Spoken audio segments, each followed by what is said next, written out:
Noong panahon na sinakop ang Pilipinas ng mga Espanyol, halos lahat ng kapatagan at kabundukan ay inangkin nila sa anumang probinsya sila mapadpad.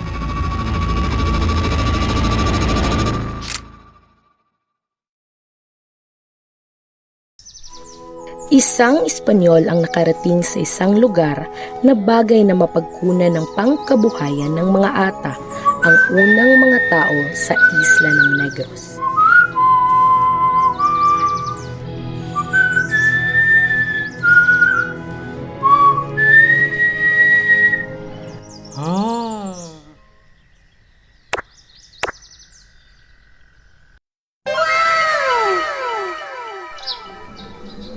Ang ganda ng lugar.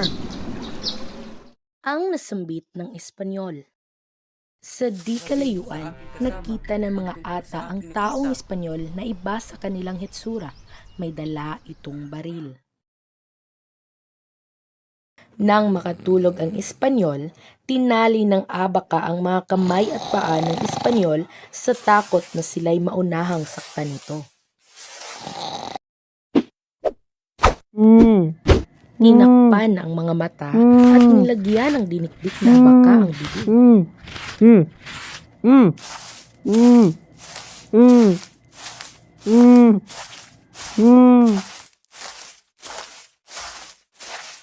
Hinila at dinala nila patungong yungib na malapit sa ilog ang Espanyol. Namatay din ang Espanyol pagkaraan ng ilang araw sa dahilang hindi ito pinakain ng mga Ata. Dumating ang mga kasama ng Espanyol. Sergio, itinago ang isa naming kasama. Ang sabi ng interpreter na Ata na siyang nakaintindi ng kaonte sa sinabi ng Espanyol. Saan ninyo itinago ang isa naming kasama?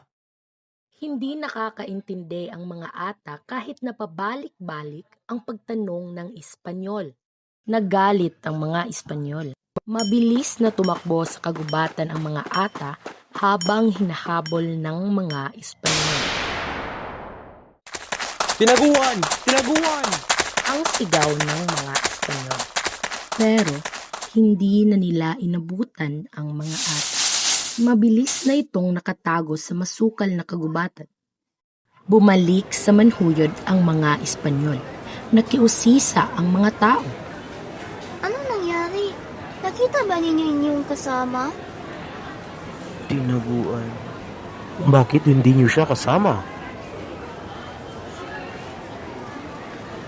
Tinaguan. Ang tanging sagot ng mga Espanyol. Dahil sa ingay ng mga tao, naitala ng tagatala ang salitang tinawgan.